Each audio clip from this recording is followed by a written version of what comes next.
Hello everybody, welcome to a new episode of Coyotiv Public Lecture Series. This is episode 6. I'm Armağan from Coyotiv and I hope you're all well, doing well under these dire circumstances. We're getting near the end of 2020.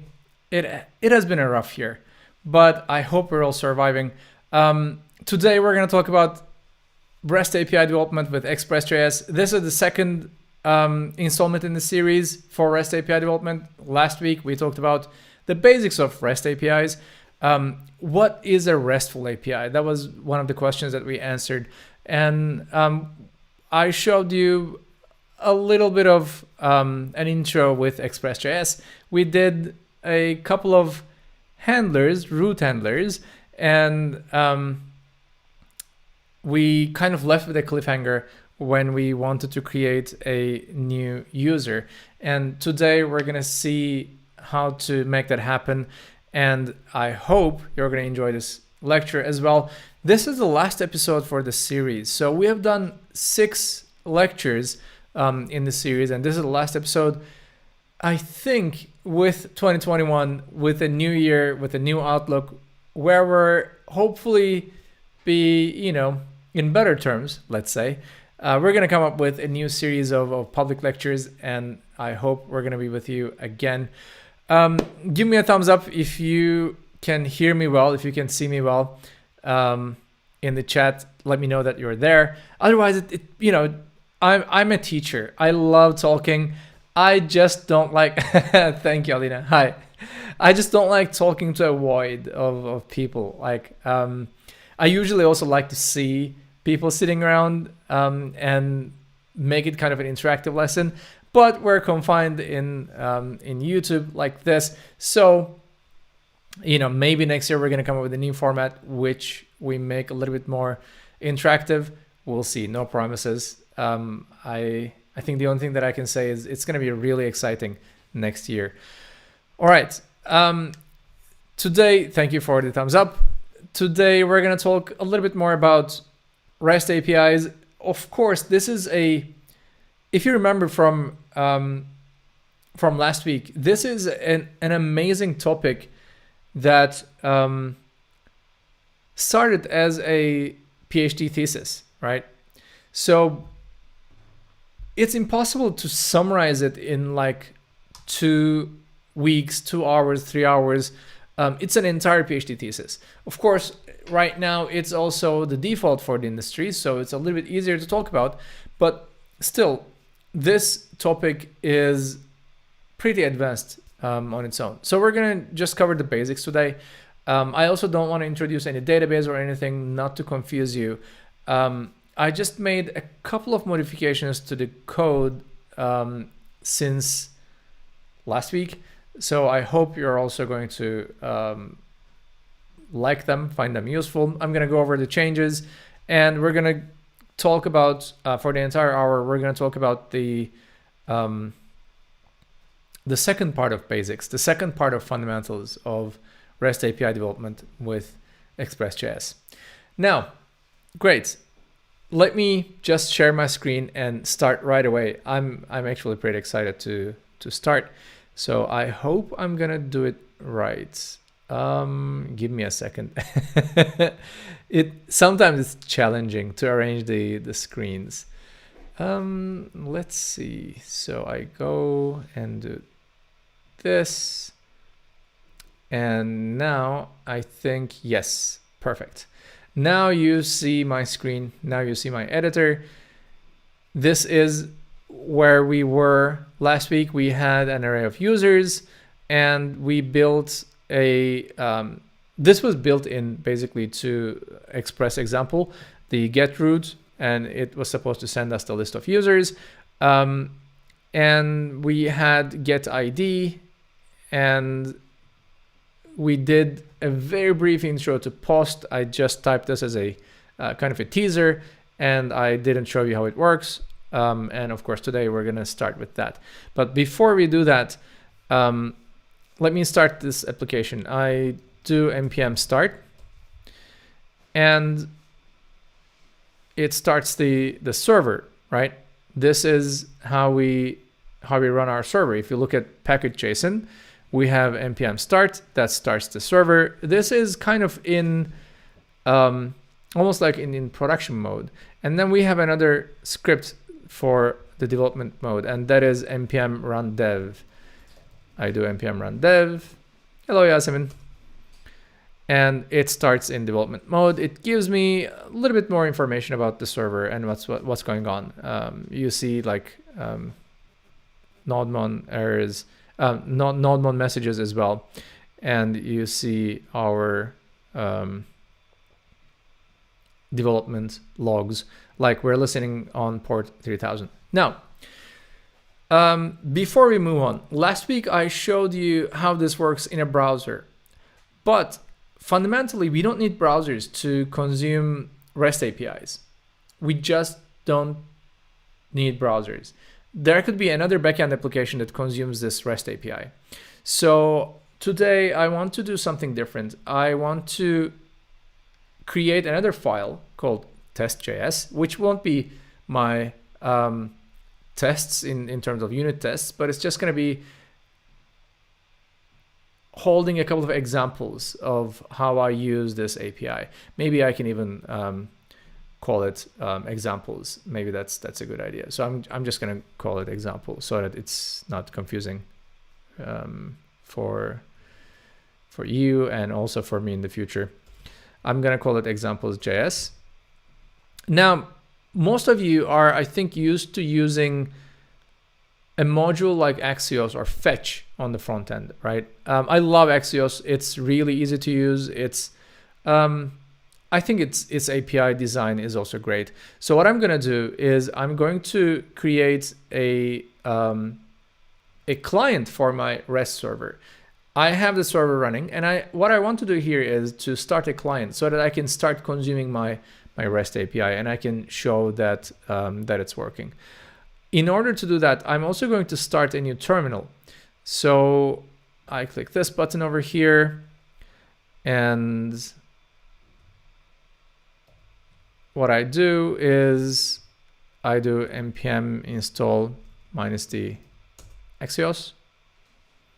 I'm installing Axios as a development dependency because I don't want to run it in production. I don't need it in production. So I have Axios here, so I can do const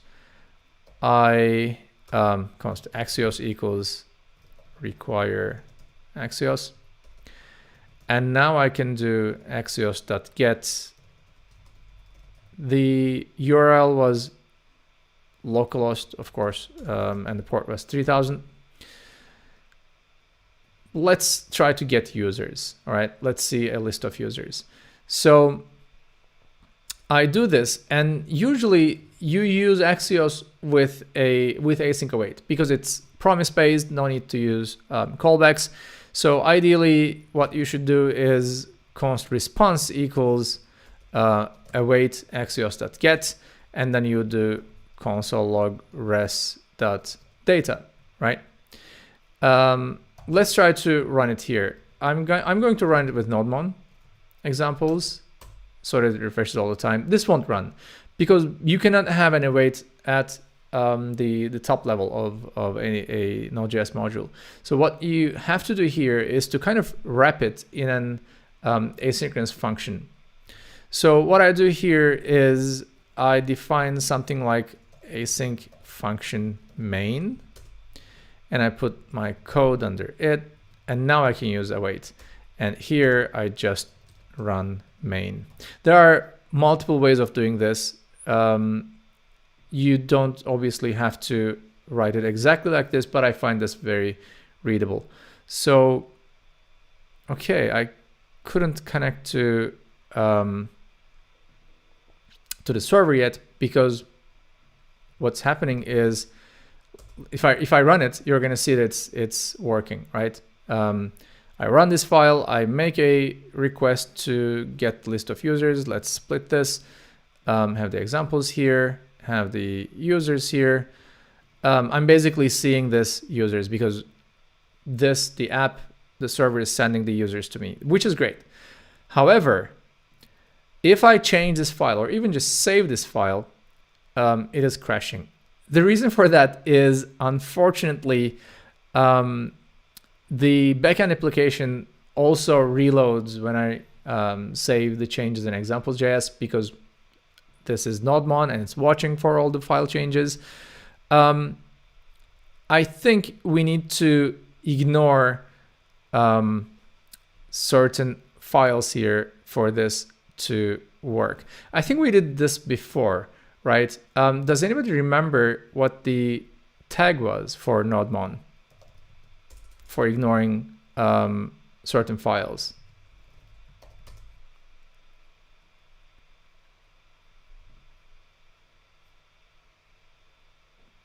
It is -i. So I think I can do -i examples.js so that it kind of ignores the changes on examples.js.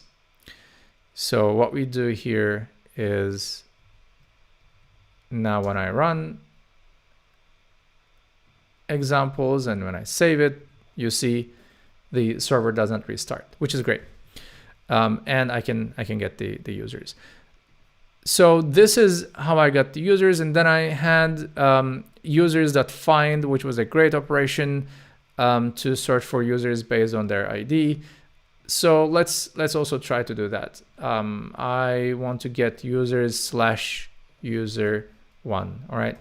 When I save it, you see it's returning the user with ID user1. I can get user2. Here we have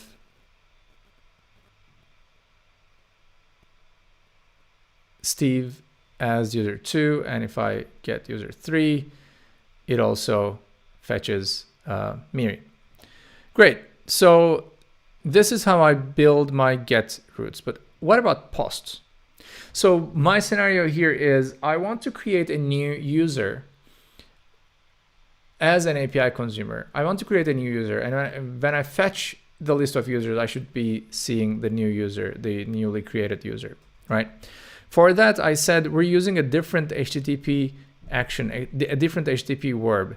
If you remember, what we had before was a get request for just fetching some resources. A little bit of the basics, a little bit of the fundamentals. URLs are our resources. They point us to where we can find certain resources, like my app/users gives me all the users because that's a resource.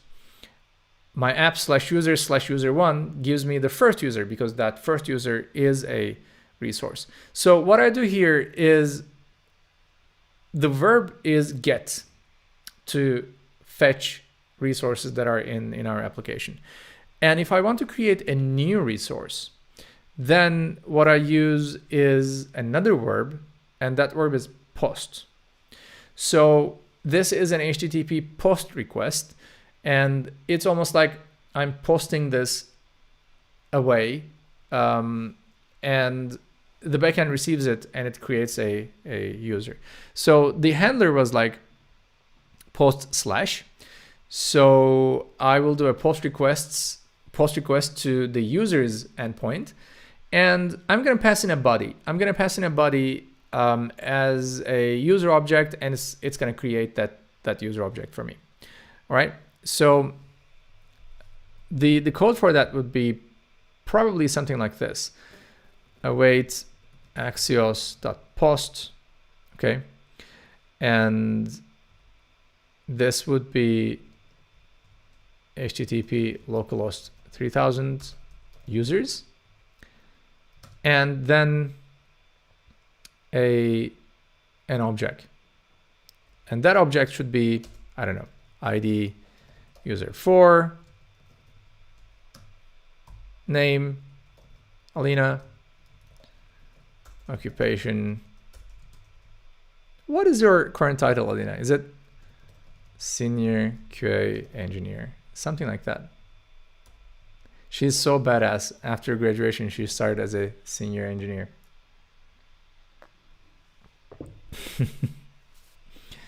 Okay, what I want to see now is this user to be created. And let's see, I save this and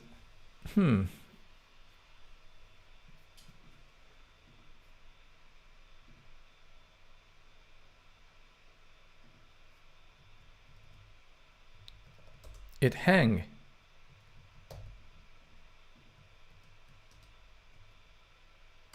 I run the example. I don't have any logs. Here.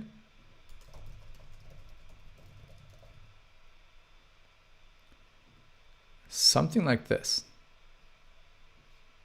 Let's see which. Okay, I get the log sending user, and then I'm losing my request. Interesting.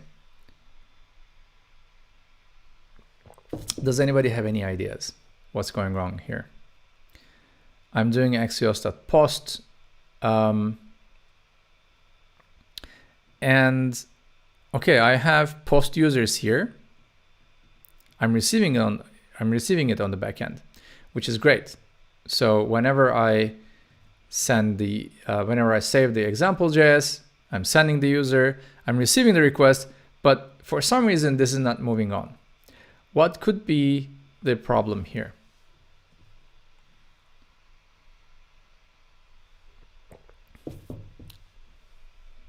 The problem here is if you look at this router.post request handler, I'm just pushing the incoming request to the users array, and I'm not doing anything else.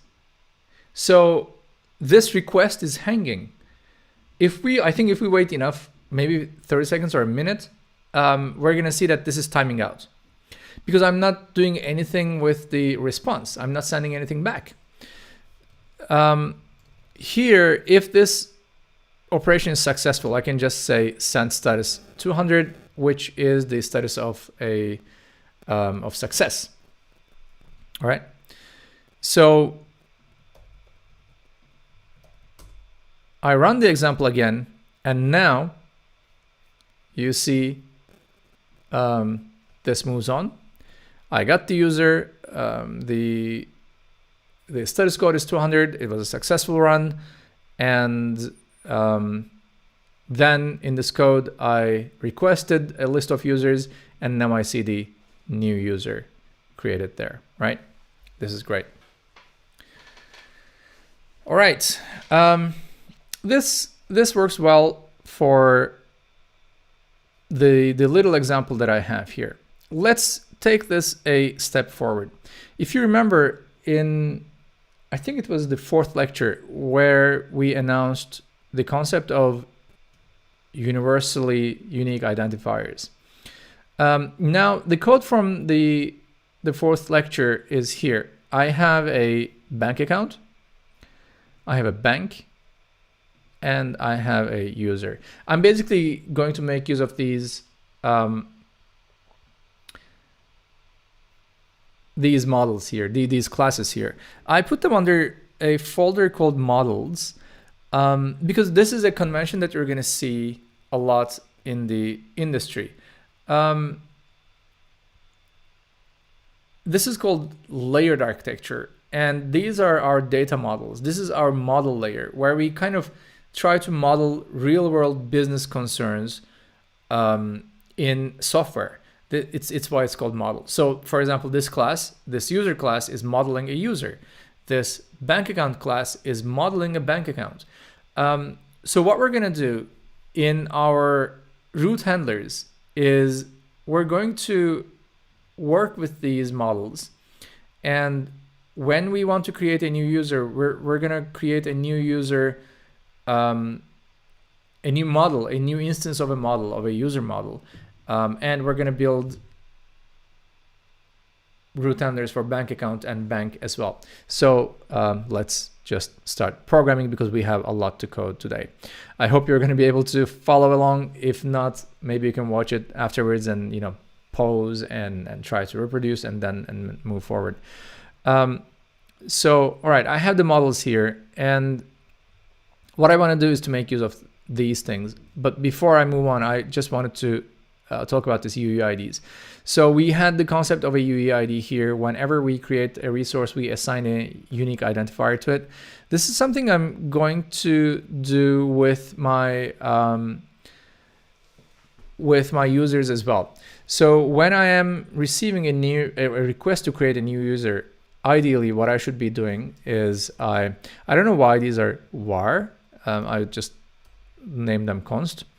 What I would do here is const user equals require,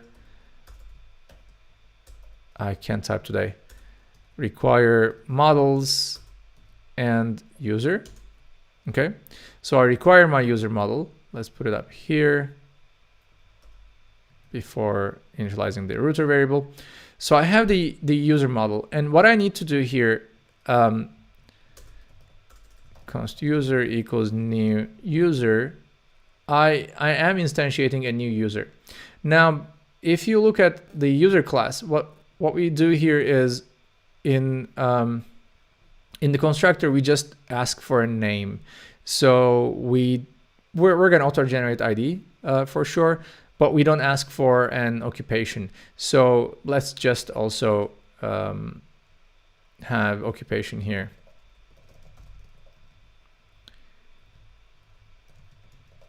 Oh, occupation. I'm going to save this as well. Yeah.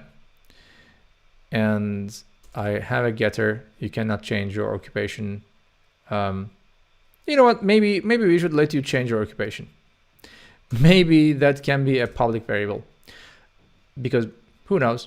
Maybe you're coming from a different field. Maybe you're an artist and you just wanted to become a software engineer. So you started working with Coyotiv and you switch your careers. Now you are a software engineer. Your occupation can change. This is why we exist. So I'm going to make it a public variable, public member, so that you can change it in the future. I don't really need to control it. So what I do here is I create a new user, and you see the code completion is asking for name and occupation. The first thing would be rec_body.name. The second thing would be rec_body.occupation. And this creates a new user for me. And this is what I push into my users array. All right. Now, in my examples, let me remove these logs. We don't need them.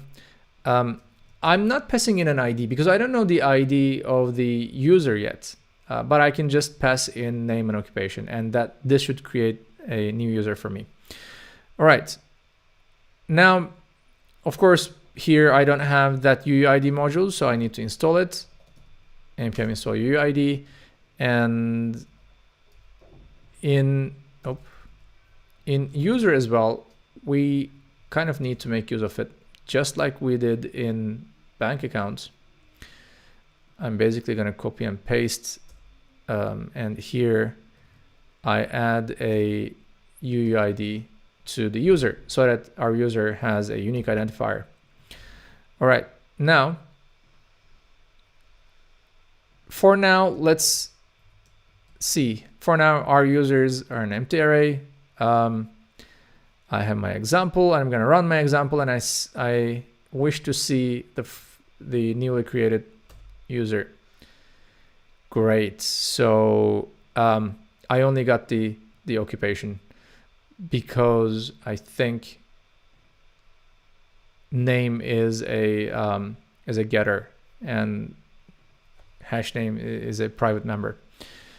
All right. So of course ID is also a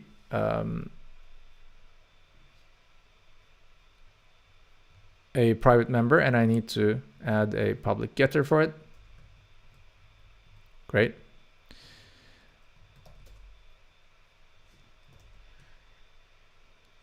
If I put a breakpoint here, console log isn't doing justice here. Let me stop this app. I put a breakpoint here. I want to debug my application.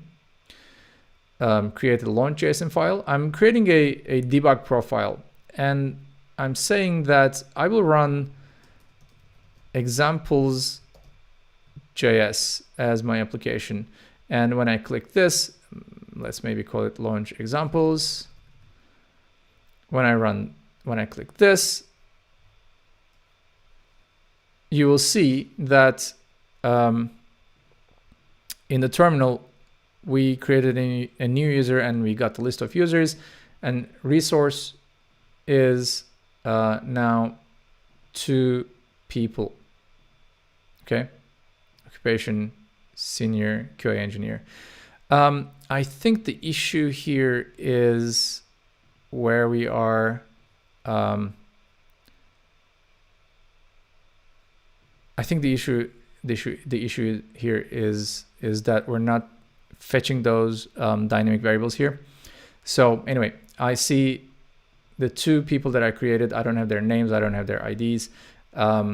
Maybe for sake of simplicity, I should have just used public variables, public members. What I can do here is maybe map the users. So I think then it's going to work here as well.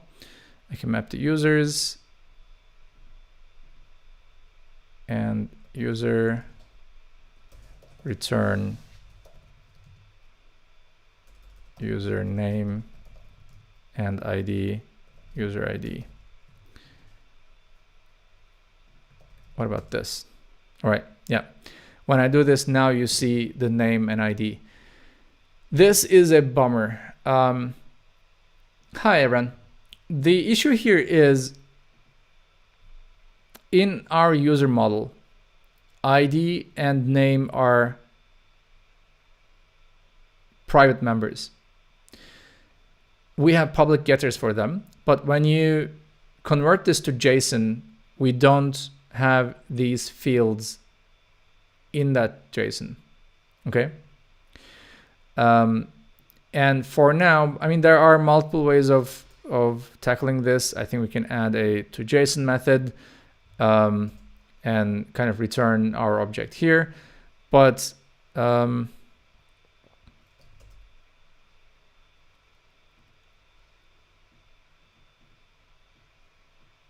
for now, I think just mapping them is okay. If I reference username and user ID here, I can return a proper user object to my client. So let's try, and you see there's a unique ID here. Let's try creating another user. Maybe let's have these users here. Maybe let's move these to here, const users. Yeah. And I don't have IDs, of course. I just have their names and occupations. And for each of these, I need to create the user, right? And here I send the user. Great.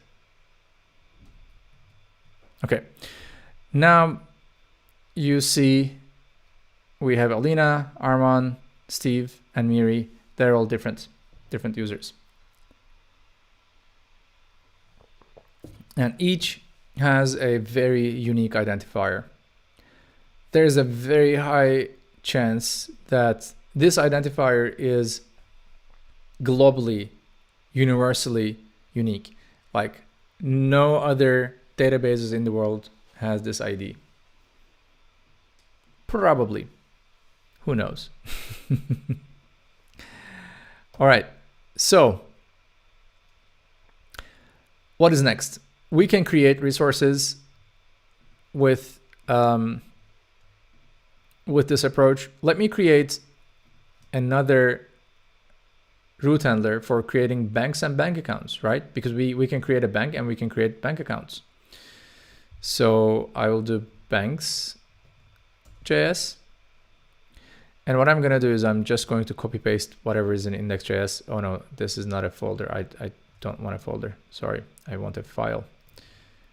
Banks.js. Yeah. And we have banks as an array. Let's also require our bank class.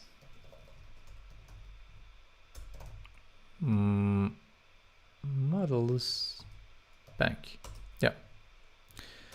And what we do here is rest.send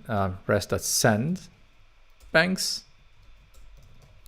The default is list all the banks. And when you want to create a bank,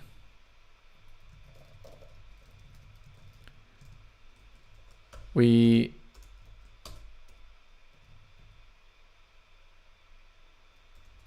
create a new bank. Let's see what the bank class requires. Currently, it doesn't have any it doesn't have any constructors, so there are no parameters. But it has an open account method that we're going to use in a little bit. All right, you want to create a new bank, and then basically we do banks.push. We save it to our database that is currently in our in our memory. It's going to be remembered. Banks push bank. And let's also, yeah, I think we're going to do open accounts later. So this is our users, and we have the list of users. It's fine. And then let me do another request.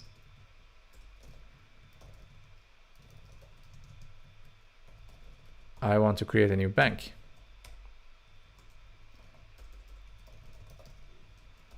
I think it would be great if bank had a name. I think it would be lovely if our bank had a name. Again, I'm doing a post request to the bank's resource because I'm saying, like, give me a new bank, create me a new bank. It's as easy as this, creating a new bank. And then you can do bank rest data. And yeah. Yeah, we didn't use our new root handler. So when you're adding a new root file, a list of root handlers or a router, what you need to do is, okay, I'm going to use var banks router. You need to add it in your app.js. So root banks, okay. You need to require it, but then you also need to use it, because how are we going to know this points to /banks? This is where we tell it. So all the requests that come to /banks go to banks router. All right, now we are routing our application. Now when we restart, we run into the same issue. We didn't send anything back. So I think we should do send status 200, right? When you restart, you get the you get that it's okay. It's done. It's created. How do we know it's created? I think it would be a great idea whenever we're creating a resource. It would be a great idea if we just sent it back. Just be a good citizen, and when somebody is creating a new resource, just send it back. Of course, in this case, again, bank ID is a private variable, a private member. So, oh wait, bank doesn't even have an ID. Sure, great. Let's add an ID to bank. I love copy-paste programming. I just love it. This is what 99% of developers do all day long. They just copy-paste stuff, and they charge so much money. Okay, of course, we need a public ID getter as well. Let's put it here. You know what? Just to show you that it works, I'm gonna do it publicly. And now when you restart the example, you see this is our bank's name, bank's ID. We have a new bank right now, okay? But I want to keep it private. So you only have a getter.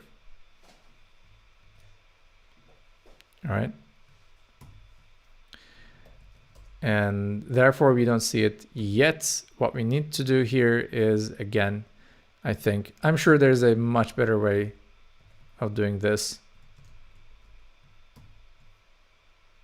Does this work? It doesn't work. I need to do, this is terrible. I think this works, yeah. All right, great. Now, of course, we can do several things with this bank, but the first thing that I need to do is to open a bank account, right? That was my example before. What I did was I had the users, I had the bank, and users were able to open a bank account. If you look at the user model, it has an open account. And what it does is it asks the bank to open an account for itself and saves the account as a private member. So what does bank open account do?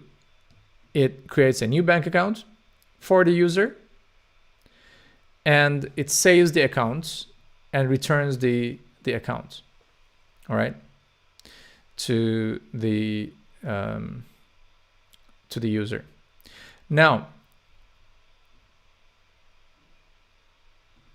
let's see, how do we open a bank account? Whose responsibility is it to open a bank account? Right now we have open account on both bank and user. All right.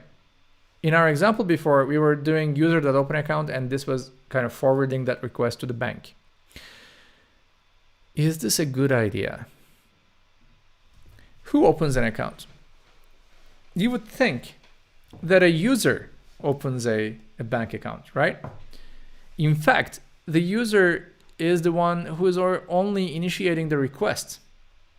It is the bank's responsibility to open a bank account.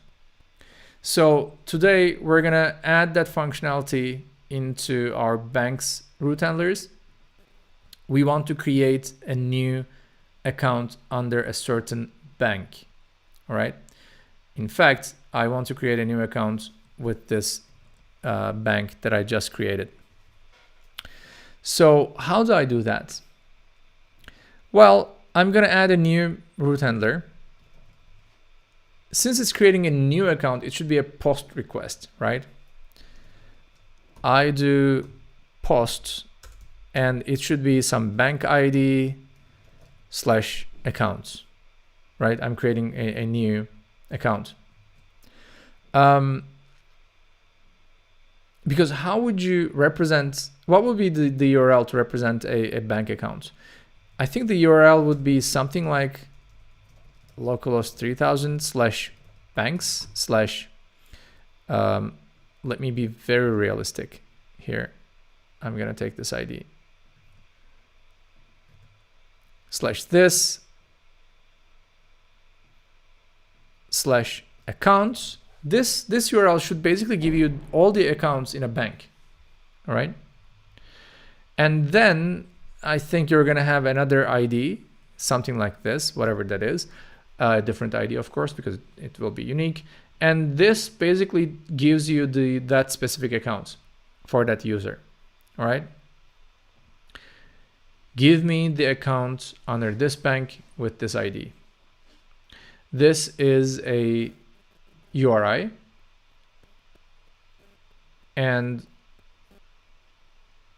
the way to create this bank account, therefore, would be to make a post request to the account of that bank, because I want to create a new account in that specific bank. So what I do here, therefore, is roger post. Of course, we don't need this, and we don't need this. We also don't need this because it's already set out in our app.js. For this is our bank ID. We need this as a parameter. Okay. And here we do request response again. I don't need next right now. So what I do here is I need to find the bank with the given bank ID. This is something I did in my users handler. This is how I find a specific resource. I do the array find and I give that resource whatever parameters it needs. So I'm going to name this to banks, of course. This will be bank, and then the parameter name is bank ID. So I'm first fishing for the bank that the request expects. So I want to look for the bank with this given ID. And then what I'm going to do is that will allow me to do a bank.open account. Of course, the code completion doesn't work because this is not type safe. It doesn't know what that bank array will be. But I have this open account, right? All right, so it thinks it's user.open account, but it's actually bank.open account. If you look at the function signature, this requires a user. This is an issue. So it means in order to open a bank account, I need a bank and a user. Where do I get the user from? Which details of the user does the bank account require? Basically anything. I think we will just pass in the user ID. All right. Where do I get the user ID from? Apparently, it should be given to me by the user in the body. Rect body user ID. Something like this. And then I can open a new account. And as is the tradition, I should send this back. Rest send account. All right. And account. Of course, all of the memories are private here, so that's going to be a challenge for me.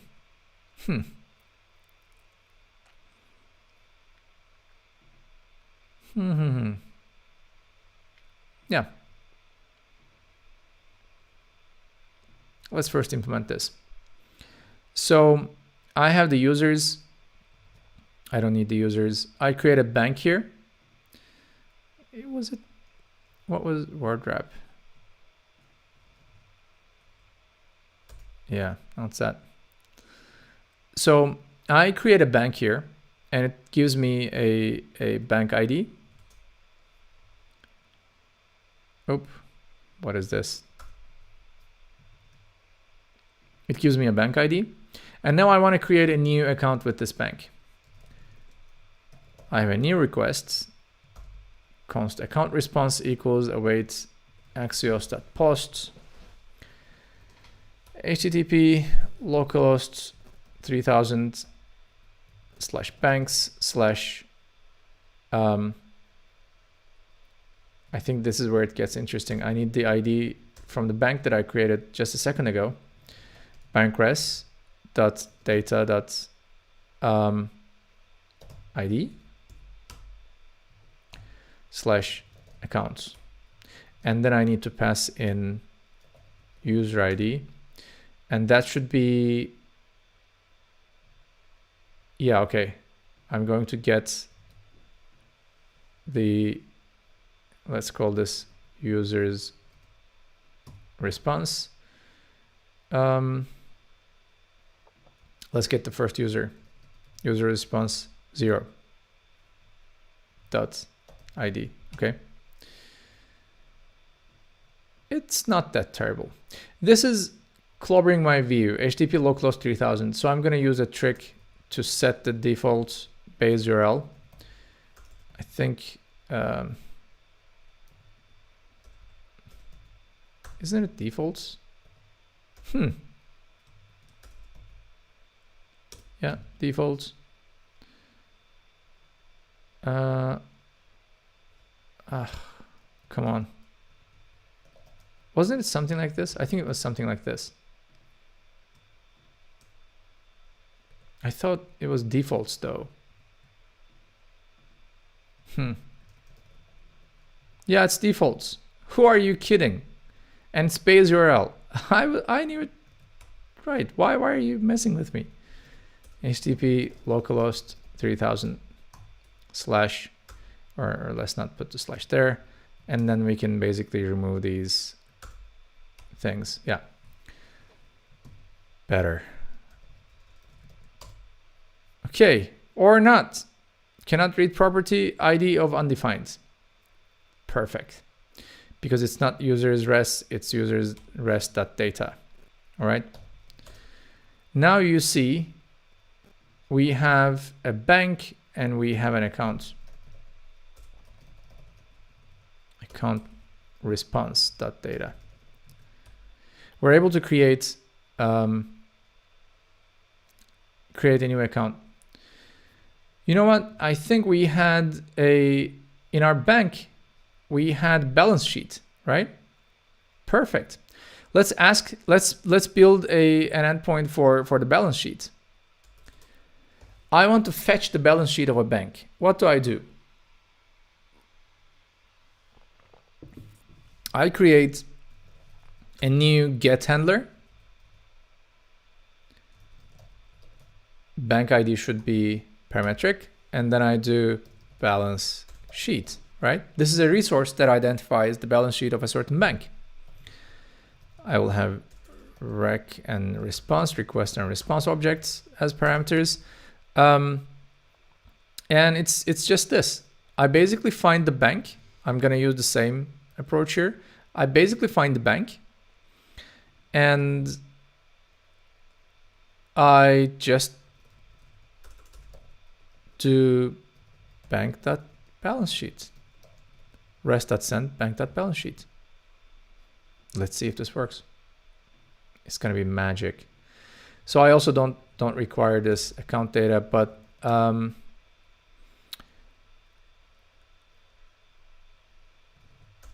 balance sheet response await Axios get. Don't forget. Here again, I need the bank ID. That should be bank rest data ID / balance sheet. All right. And now let me log that balance sheet response.data.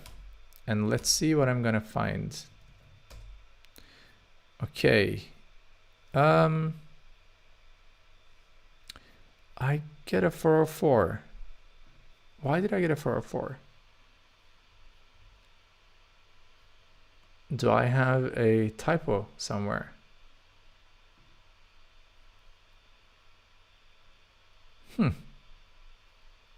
Yes, I don't have banks here. All right, perfect. So let me remove this console log as well. This is the balance sheet of this bank. It has one account, and that account has a balance of 0. Sounds good. Sounds good, right? So what I do is I'm able to create accounts, and I'm able to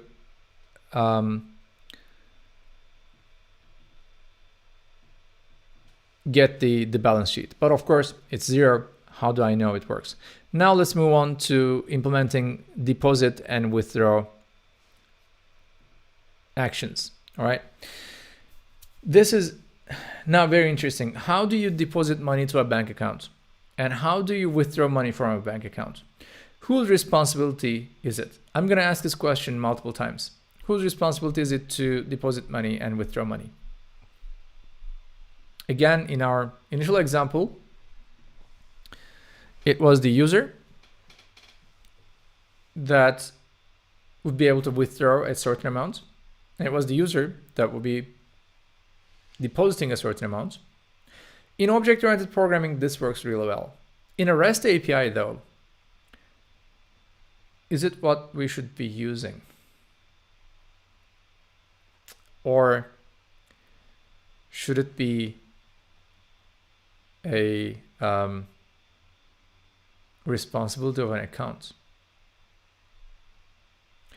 Should we go like banks/bank ID/account ID, and if you do a post, depending on the transaction type, it's a withdrawal or a deposit? Again, in an object-oriented world, it might make sense for the user to do these things, but in a REST API, the user is your client, and the client is already letting you know that they want to do these certain actions over the URLs, over their requests. So it doesn't make sense to put this under users router. Withdrawing money and depositing money should not be under the users router. They are not related to users. In the end, they're related to the accounts of certain users. And see here, what we do in that user model is kind of forwarding this withdraw request to the account anyway. All right. So what we do here is we just forward that request to our account, to the user's account, which means we can actually cut the user out and directly talk to the account. Because in the end, again, depositing money and withdrawing money are responsibilities of a bank. The bank is depositing money to your account on your behalf. You are requesting them. How do we know? Because they can say no. For example, if you go to a bank outside of their opening hours and ask them to deposit money for you or withdraw money for you, they will say, no, we can't do that. Which means it's an action that the bank does for you. It's not the bank account does for you, and it's not the user who is ultimately responsible for this. So that is why this thing will go under banks router. It's a post action because every withdrawal and deposit action is a new transaction. So I do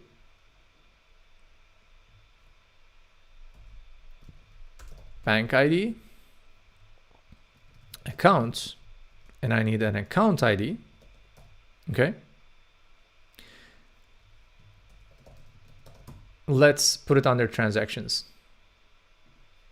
I think for our bank account, we had a history of transactions, right? We do. We have a history of transactions, which is great. So then I want to send a transaction, and first I need to find that bank, right? Then I need to find that account with the given ID.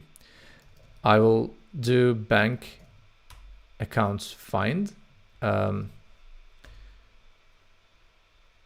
Currently it's private. Let's add a public getter for it. Get accounts, return this account. I get the accounts of the bank, and in that array, I'm looking for the account with the account ID that comes from the request parameters. See what goes here after the colon ends up in rec.params. All right. So I do bank accounts find, and now I have the account at hand. And now, depending on the nature of the transaction, and that should be in the body.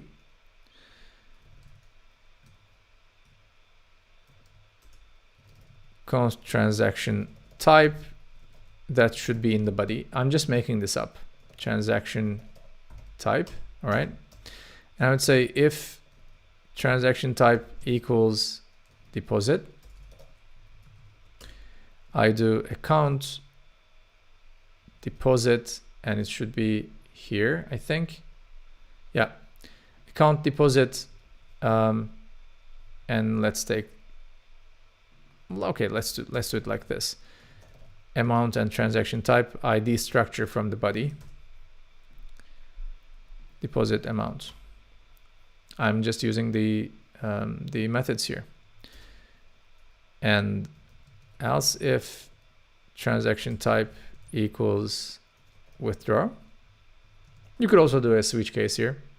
I like if and else better. Account withdraw amount. All right. And maybe we should return the new account balance. Rest.send account balance. Looks good. Let's see if we're going to be able to use this. It's very exciting. So I have an account. I'm going to get the balance sheet later. But before that, what I do is, let's say deposit response. I'm going to post a new request to bank/bankres data ID /account/ we're going on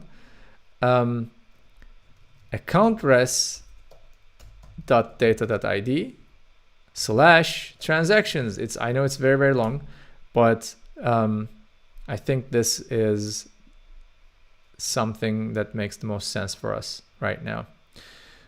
And here we can even build a getter for transaction details of a single account. All right, I have this deposit request. Let me see what it prints. Okay. What am I passing here? I need to pass in a transaction type, deposit, and amount 100. Okay. Oh. Let's see what we have. We have an error. Request failed. All right. It failed for some reason. Account ID is undefined. What do we do when we create a new account? We send the account back. Yep, but I don't think it has the account ID. Yeah, let's do it like this.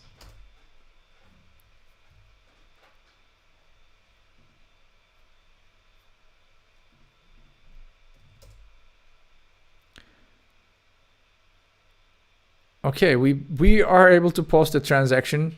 However, it crashed for some reason. Yep. What's going wrong here? Let's restart the apps. The server, the example.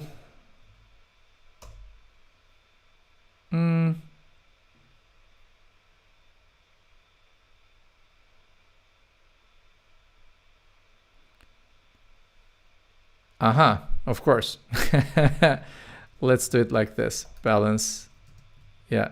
It thinks I'm sending a HTTP status because it's a number. Terrible API design. Yeah, there you go. I had to put it in an object because account balance is a number. And when it's a number, Express thinks that I'm trying to set the status code of the HTTP response, which is definitely not the case. So I put it inside an object. I think I could also send it as a string. But anyway, here we are. We deposit 100 euros, whatever, in our balance, and when we get the balance sheet, we have that account with that balance. This is fun. Let's do a couple of more withdrawals. So I think I want to copy this and let's deposit, I don't know, 30 more, and then let's withdraw 60 and save. All right, the balance is 70, and you see here in our balance sheet, the balance is still 70. I think it works great. I can also add transactions here, account transactions. And now you're gonna see here, as a result of these transactions, I deposit money, I withdraw money, I deposit twice, I withdraw once, and you see the transactions. It was 30 first, then 130, and then I withdrew 60, and now it's 70. Great. So I think this kind of concludes our example of a very simple bank account. You can create more users, and you can create more accounts for those users, and it's still going to work. We are able to create banks, we're able to create accounts, and we're able to create transactions for those accounts. Not bad, right?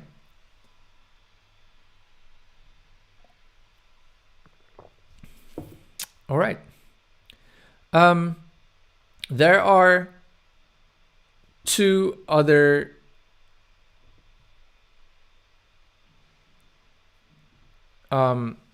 actions that I wanted to talk about. The first one is delete. I want to be able to delete a certain account. Let's see how that works easily.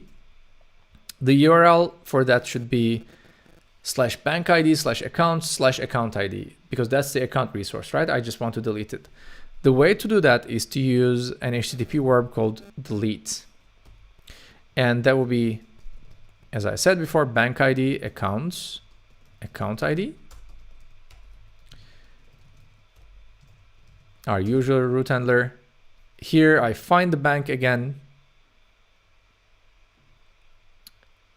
but for the accounts, I want to kind of find the account index and then remove that account from my accounts, right? I could do either filter, bank accounts filter, or I could do a splice. And in this case, I think I want to do a splice. I want to return the index of this account. I like splice a little bit better as an array method. I will do bank accounts splice, and I'm gonna start at the account index, and I'm gonna delete 1. This basically deletes the account at index that was passed by the URL, and then I should return 200 because it's successful. All right. Here, great. You see the balance sheet. Now let me delete that that account. So I would do axios.delete banks bank res data ID accounts account res data ID. This is the delete request that I want to run. Now let me ask for the balance sheet again. And now you're going to see in the first balance sheet, you're going to see the account, and in the second one, you are not going to see that account because I deleted it. Balance sheet 2 res. Great. There you go. I didn't even have to save. When I just click on my terminal, it restarts the app. We had a balance. The first balance sheet shows that account. I then delete that account. The second balance sheet doesn't show that account anymore. It's as simple as that. Very, very simple. Hello, Khalid. I think we're just wrapping up. Not because you just arrived, but we were about to wrap up anyway. We're a little bit over time. But I think this concludes the examples. The other action that I want to talk about was put, to update a resource, to override a resource. And here, in this example, I think, what is this? I think this wouldn't make any sense. We wouldn't have a place where we would use router.put. Basically, with put, you have to also provide the resource ID that you want to change. It's like post, but it's for updating entire objects or let's say replacing entire objects. Therefore, you also need to know the ID. For example, if you wanted to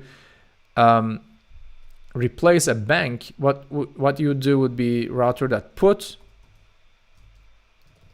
bank ID. Okay. And very simply, just like replace, you would do something like this. Find the bank among the banks. No, find the bank index among the banks. And then banks splice bank index 1. And here in splice, you would put in the rec body bank. You would kind of like put in the new bank here. All right. However, this doesn't really make sense. Why would you replace a bank entirely? Why would you update the bank details entirely? I think that's not very useful. This is useful if you want to create a new resource where you know the ID. It doesn't have to exist for put to work. You could just say, well, if this doesn't exist, create a new resource. This is a responsibility for put as well. But we want unique IDs, so we won't do that. The only reason for why we would like to use this would be to replace a bank entirely, which doesn't really make sense. For that, what would make sense is, for example, to update the bank details partially. For that, we have another action called patch. Okay. It would still get a bank ID. And what you would do here is you would find the bank. And then depending on the body, you would update bank details. For example, if name in request body, I just type EST because I was saying request. If name is in request body, for example, you would do bank.name equals request body.name. So you do a partial update and then you send back the new bank. For example, this would work. This would be a partial update. And for this, we use the patch method, patch HTTP method. All right. Okay. I think this little exercise concludes our, yeah, let's run this again so it looks good. This little exercise concludes our REST API series as well. We just scratched the surface of REST APIs. We didn't talk about authentication. We didn't talk about sessions. We didn't talk about scaling. We didn't talk about security at all.